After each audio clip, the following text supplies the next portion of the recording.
Okay so अब हम पढ़ने वाले नेक्स्ट टॉपिक जो है आपका बफर्स। ओके लेकिन उससे पहले मैं आपको एक चीज़ बता देता हूँ, जो मैंने पिछली वीडियो में आपको बोला था कि आप इक्वेशंस को किस तरह से जब आप ऐड करते हो तब आपको इक्विलिब्रियम कांस्टेंट किस तरह से कैलकुलेट किए जाते हैं। जैसे मैं तुम्हें एक एग्जांपल दिखाता हूँ। जैसे मेरे पास एक तुम ऐसी इक्वेशन मानो, अपन देखते हैं जैसे CO plus O2 gives CO2।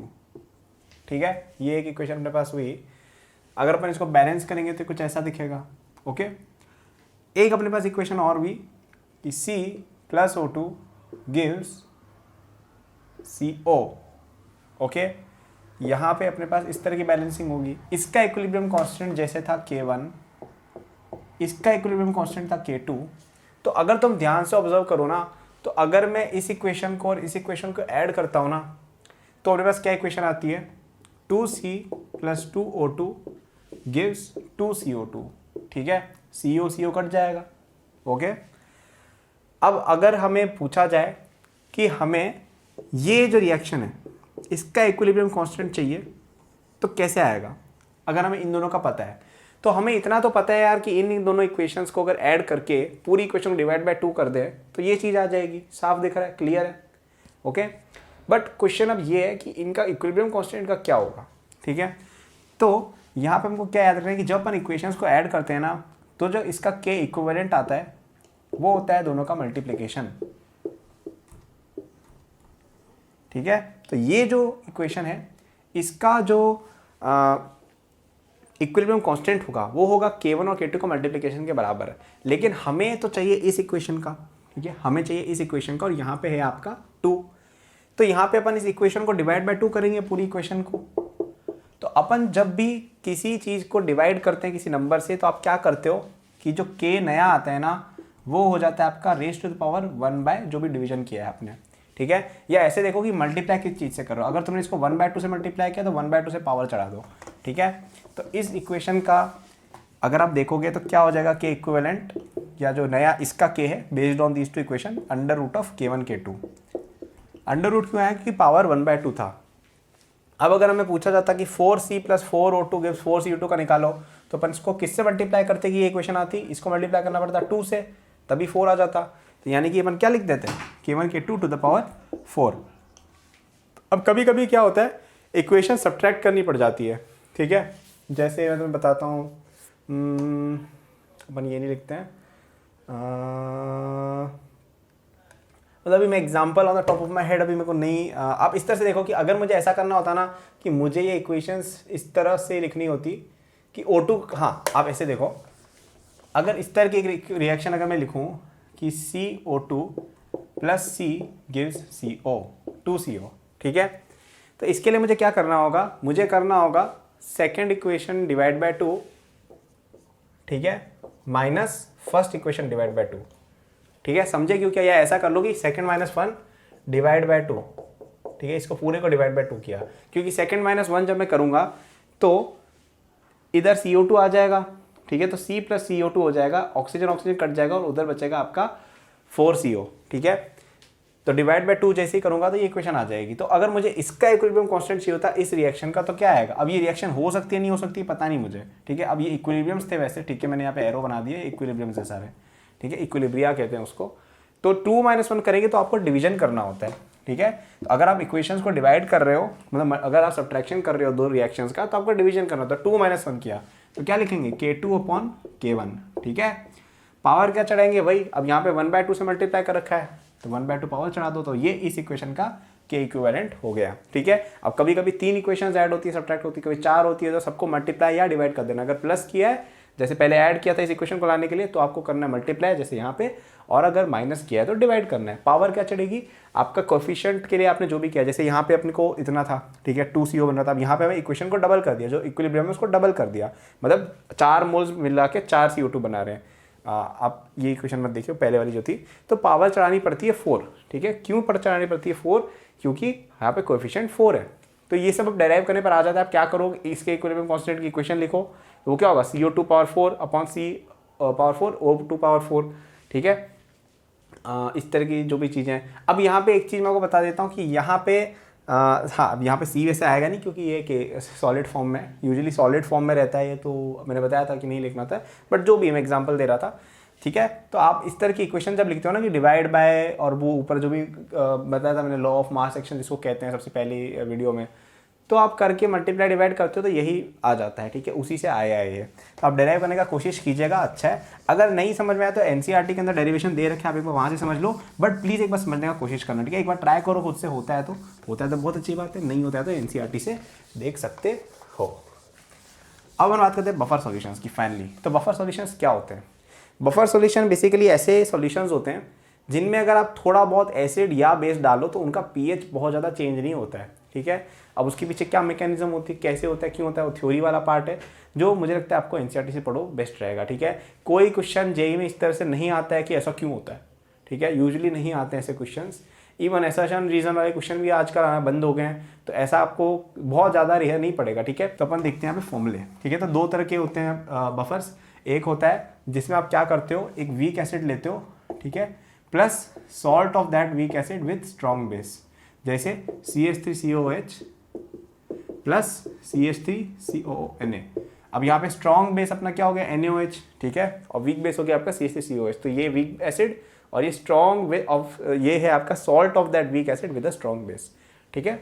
दूसरा होता है क्या, strong base, sorry weak base plus salt with strong acid, जैसे आपका वीक बेस हो गया NH4OH और आपका सॉल्ट विथ स्ट्रॉन्ग एसिड हो गया जैसे NH4Cl, ठीक है। यहाँ पे HCl के साथ अपन ने बना रखा है सॉल्ट, ठीक है। ये होते हैं दो तरह के।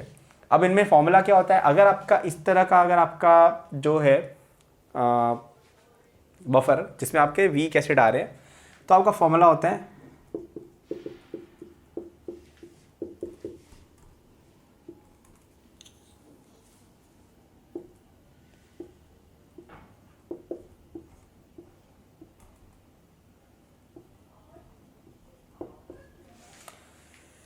ठीक है।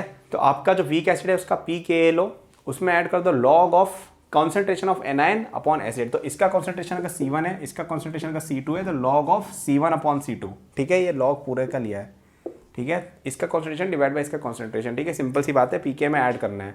अगर आप इसकी बात करो तो उसमें क्या होगा, यहाँ पे POH आ जाएगा और यहाँ पे हो जाएगा आपका Kb, और यहाँ पे आपका एनाइन की जगह हो जाएगा केटाइन, यानी NH4 प्लस का जो कॉन्सेंट्रेशन है, ठीक है। और यहाँ पे आ जाएगा आपका बेस। तो देखो फॉर्मूले सारे सिमेट्रिकल है, सबसे अच्छी बात ये है इस चैप्टर की, तो आपको याद करना आसान रहता है। तो देखो अब इस चैप्टर में क्वेश्चन क्या आएगा, तो बेसिक क्वेश्चन क्या आएगा, आपको दो कोई तो दे देंगे कि यार एक अपने सॉल्यूशन लिया है, उसमें हमने NaOH इतना डाला है, CH3COH इतना डाला है, तो बताओ। तो सबसे पहले दिमाग में आना चाहिए कि अपन रिएक्शन करके देखते हैं। तो CH3COH अगर तुमने एक्सेस में लिया होगा, लेट्स से इसका 1 m लिया है, ठीक है, और CH3 और NaOH लिया तुमने 0.5 m, तो इसमें रिएक्शन होगी तो क्या होगा, आपका क्या बन जाएगा, Na एसीटेट बन जाएगा, कितना m 0.5 m, अगर तुम मान लो कि वॉल्यूम चेंज नहीं हो रही है तो, और CH3COH बच जाएगा कितना 0.5 m। तो ये बफर बन गया, ये देखो weak acid plus salt with strong base. तो इस तरह क्वेश्चन आएंगे कि मिक्सचर कर दिया, ये वो कर दिया, तो आपको सबसे पहले क्या निकालना रहेगा, कंसंट्रेशन निकालो, फिर pK दिया होगा, फॉर्मूले में डाल के आंसर निकाल लो। यहाँ पे सिमिलर केस में ऐसा होगा, ठीक है। तो यही क्वेश्चन आएगा मोस्टली बफर्स में कि आपको दो सॉल्यूशन दिए हैं, एक वीक एसिड दिया, एक स्ट्रॉन्ग बेस दिया, दोनों को मिक्स किया, बताओ pH क्या है, ठीक है। अब कभी कभी एकदम न्यूट्रलाइजेशन हो रहा होगा तो आप ये निकाल दीजिए जो भी आंसर है। कभी कभी ऐसा होगा कि पूरी तरह से सॉल्ट बन जा रहा है तो आप हाइड्रोलिसिस लगा दीजिएगा, ठीक है। कभी कभी ऐसा होगा कि ये बहुत कम बनेगा या ये बहुत कम दिया हुआ है, तो ऐसे केस में आपको वीक एसिड मान लेना है, ठीक है। तो ये तो हुई एक बात। अब कभी कभी इसमें ऐसा कंफ्यूजन होता है कि कब कौन सा फॉर्मूला लगाना है, बच्चे बड़े कंफ्यूज होते हैं, ठीक है। तो ये समझ में आ गया सबको कि बेसिक बफर का फॉर्मूला कैसे लगाना है। क्या करना है आपको, सबसे पहले इन दोनों की कॉन्सेंट्रेशन निकालनी, सॉल्ट की और आपके एसिड या बेस की, और फिर आपको ये फॉर्मूला लगा देना है, ठीक है। एसिड केस में एसिड वाला लगाओ, बेसिक केस में बेस वाला लगाओ। याद रखना ये POH आ रहा है अगर आपका बेस है तो, ठीक है।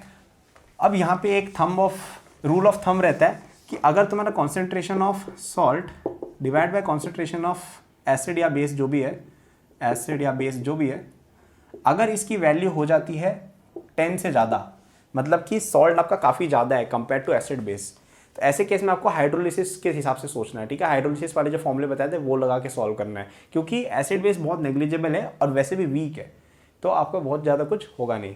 अगर ऐसा होता है कि ये 0.1 से कम है, ठीक है, यानी कि इसका क्या मतलब हुआ कि एसिड बेस ज़्यादा है, सॉल्ट बहुत कम है। तो ऐसे केस में बफर बना के कोई मतलब नहीं है कि सॉल्ट बहुत ही कम है। तो आप क्या करो यहाँ पे फिर एसिड बेस वाले फॉर्मूले लगा, जो मैंने बताया था ना कि वीक एसिड का पीएच कैसे निकालते हैं, वीक बेस का पीएच कैसे निकालते हैं, वो फॉर्मूला लगा दो। ठीक है, अगर ये वैल्यू 0.1 से ज़्यादा है और अगर 10 से कम है, अब यूजुअली ऐसा नहीं होता है कि एकदम से 9.99 या 0.00 ऐसा कुछ नहीं होता है, वो आपको क्लियर कट वैल्यू मिलेगी कि 1 आ रहा है या 0.5 आ रहा है या 2 आ रहा है, ऐसा आ रहा है, मतलब इस तरह की क्लियर कट वैल्यूज आती है। ऐसा कभी नहीं 9.99 आ गया तो क्या करे भैया, या 0.11 आ गया तो क्या करे भैया, ऐसा कोई नहीं पूछता है। ठीक है, तो ऐसे केस में आपको बफर मान के सॉल्व करना है। ठीक है, तो देखो काफ़ी सारे फॉर्मूले पढ़े, कन्फ्यूज़न होना बहुत आसान है। एसिड बेस के अंदर मैं तो एटलीस्ट यही बताऊंगा, और भी कुछ चीज़ें होती हैं लेकिन वो जेई सिलेबस में है नहीं, तो मैं बताया नहीं मैंने आपको, या वो रिलेवेंट नहीं है इसलिए मैंने नहीं बताया, for the sake of time and for the sake कि तुम लोग कंफ्यूज नहीं हो। तो हमने क्या क्या देखा, सबसे पहले स्ट्रॉन्ग एसिड का पीएच निकालना, वो क्लियर कट चीज़ है एकदम। स्ट्रॉन्ग एसिड लो, जितना डिजॉल्व हो रहा है उतना मोलैरिटी निकालो, उसका माइनस लॉग ले लो, खत्म बात। ठीक है, वहाँ पर ध्यान किस चीज़ का रखना है कि वॉल्यूम कम ज़्यादा हो गई, कभी मोल्स डिस्ट्रॉय हो गए, न्यूट्रलाइजेशन हो गया, इन चीज़ों का स्पेशली ध्यान रखना है, उसमें लोग भूल जाते हैं। दूसरी चीज़ हमने देखी वीक एसिड बेस का कैसे निकालना है, मैंने बताया था सी अल्फा स्क्वायर करके निकालते हैं, उसके भी फॉर्मूले होते हैं but I think C alpha square से आप डायरेक्टली निकाल सकते हो। ठीक है, अब बात की उसके बाद हमने क्या देखी, उसके बाद मिक्सचर के इन सब चीज़ों का मल्टी मतलब पॉलीप्रोटिक टाइप के एसिड्स देखे, उनमें मैंने बता दिया कि किस तरह से आपको कैलकुलेशन करनी है। ठीक है, वीडियोस में मैंने दे रखा है कि H+ पहले वाले आयनाइजेशन का यूजुअली कंसिडर किया जाता है, अगर उसमें स्ट्रॉन्ग एसिड डाल दिया तो स्ट्रॉन्ग एसिड से H+ मानते हैं हम। ठीक है, फिर हमने हाइड्रोलिसिस देखा, हाइड्रोलिसिस के अंदर मैंने तुम्हें फॉर्मूले बता दिए कि ऐसे ऐसे देख सकते हो, पूरी टेबल बना के बताया था कि कब क्या करना है। फिर हम आए बफर्स पे, फिर मैंने तुम्हें बताया कि यार बफर होता है C1 C2 निकालो, कैलकुलेट कर लो फॉर्मूले में डाल के। अगर इन दोनों का रेशियो है, सॉल्ट अगर बहुत ज़्यादा है तो आपको क्या लगाना है, सॉल्ट हाइड्रोलिसिस। अगर एसिड बेस बहुत ज़्यादा है तो वीक एसिड मान के सॉल्व करो। अगर इसका रेशियो बीच में आ रहा है कि बहुत ज़्यादा कम भी नहीं बहुत ज़्यादा भी नहीं, 2 है 1 है 0.5 है एटसेट्रा, तो ये फॉर्मूला लगा के सॉल्व करो बफर करके। ठीक है, तो ये हुआ आपका बफर की कहानी खत्म। बफर की बहुत अच्छी थ्योरी दी है एनसीईआरटी के अंदर, आपको प्लीज़ रीड करनी चाहिए। बफर से वैसे क्वेश्चंस थ्योरेटिकल आते बहुत ज़्यादा नहीं है बट आपको पता होना चाहिए। ठीक है, कि उससे कभी कभी इस तरह का पूछ लेते हैं कि इनमें से कौन कौन सा बफर सॉल्यूशन बना सकता है, ब्ला ब्ला ब्ला, इस तरह की चीज़ें। ठीक है, तो उस सब के लिए जो भी कंडीशन है आप देख सकते हो। ओके, अब एक चीज़ आती है आपकी इंडिकेटर्स। ठीक है, इंडिकेटर्स क्या होते हैं, इंडिकेटर्स बेसिकली इस तरह के एसिड्स या कभी कभी बेस भी होते हैं, जिनमें क्या होता है कि आपका जो डिसोसिएशन होता है, इसमें इस चीज़ का कलर अलग होता है, इस चीज़ का कलर अलग होता है। ठीक है, तो आप जैसे कोई रिएक्शन कर रहे हो एसिड बेस की, तो जैसे एक KMnO4 का टाइट्रेशन होता है, तो उसमें अगर आप क्या करते हो, ड्रॉप बाय ड्रॉप एसिड वगैरह कुछ ऐड कर रहे होते हो। ठीक है, डिपेंडिंग ऑन जो भी आपकी टाइट्रेशन है, तो आपके पास एक फ्लास्क होता है, इसके अंदर या तो एसिड, जैसे अपन मान लो कि बेस पड़ा हुआ है, ठीक है, तो इसकी पीएच क्या होगी अभी 7 से ज़्यादा, और हमने इसमें इंडिकेटर डाल रखा होता है। अब ये इस तरह का इंडिकेटर में क्या होता है कि आपका इस फॉर्म का कलर अलग होता है, इस फॉर्म का कलर अलग होता है। जैसे अब मान लो कि इस फॉर्म का कलर है आपका ऑरेंज, ठीक है, ये जब आपका बेस नहीं था। ठीक है, अब मान लो मतलब जब बेसिक था तब जैसे जब एसिड था ना ज़्यादा तब था ऑरेंज, अब जब बेस आ गया तो उस केस में आपका सॉल्यूशन का हो गया कलर ग्रीन, ऐसा समझ लो, मान लो ऐसा है। ठीक है, तो हम पहले क्या करते हैं कि बेस लेते हैं, उसके अंदर अपन ये एक इंडिकेटर डाल देते हैं। ठीक है, तो इसमें क्या आपका कलर जो भी है ग्रीन ऑरेंज जो भी है आपको जैसा, ठीक है, तो मान लो कि बेसिक सॉल्यूशन में चलो ये सब अभी हटाओ, मतलब तुम ये मान लो कि बेसिक सॉल्यूशन जब है तब तुम्हारी जैसे कलर ग्रीन होती है इंडिकेटर की, ऐसा मान लो। ठीक है, हम इसमें यहाँ पे क्या धीरे धीरे एसिड ऐड करते हैं, तो एक समय ऐसा आएगा जब इसकी pH 7 हो जाएगी, न्यूट्रलाइज होगा, और उसके बाद एसिडिक होने लग जाएगा। ठीक है, तो तुम्हारी वहाँ पे pH 7 से शार्पली ड्रॉप होगी, मतलब पहले एसिड बेसिक था तो 10 या 11 से शुरू भी होगी, 7 पे आके एकदम से ड्रॉप होती है। ठीक है, और फिर एसिडिक सोल्यूशन बन जाता है, तो उस केस में आपका कलर जो है वो चेंज हो जाता है। ठीक है, तो उससे आप डिटेक्ट कर सकते हो कि यार ये तो एसिडिक सोल्यूशन हो गया, यानी कि अपना न्यूट्रलाइजेशन हो गया है। ठीक है, तो इसके केस में pH निकालना भी वही रहता है, pH रहता है आपका pKa plus log IN minus upon HIN। ठीक है,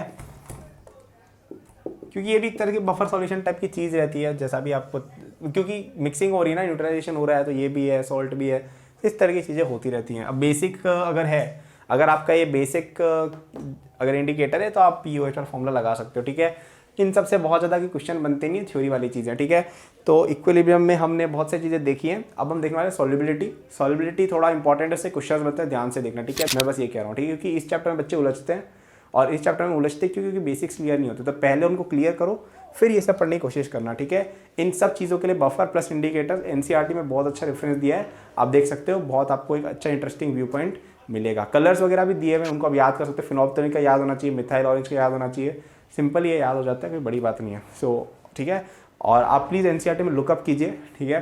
मैं इसलिए मेंशन नहीं कर रहा हूँ ताकि आप लोग लुकअप करो और खोल के एटलीस्ट उस बुक को पढ़ो, ठीक है। सो या अब हम देखेंगे सॉल्युबिलिटी के बारे में। Thank you for watching this video till the and. I am sure that you enjoyed it. यदि आप अपनी पूरी जेई प्रिपरेशन मेरे साथ करना चाहते हैं तो आपको डिस्क्रिप्शन में मेरे जेई के फुल कोर्स का लिंक मिल जाएगा।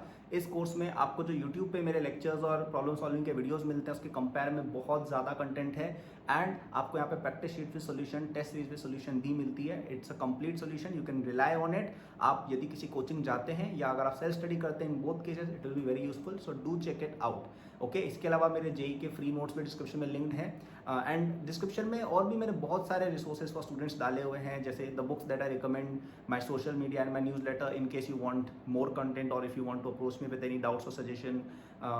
नोट्स हैं नीट के स्टूडेंट्स के लिए, कॉलेज स्टूडेंट्स के लिए, स्टार्टअप एंथुसियास्ट के लिए भी, ओलंपियाड एंथुसियास्ट के लिए भी कोर्सेज हैं, तो चेक जरूर कर लीजिएगा डिस्क्रिप्शन, आपको काफ़ी यूजफुल रिसोर्सेज वहाँ मिलेंगे।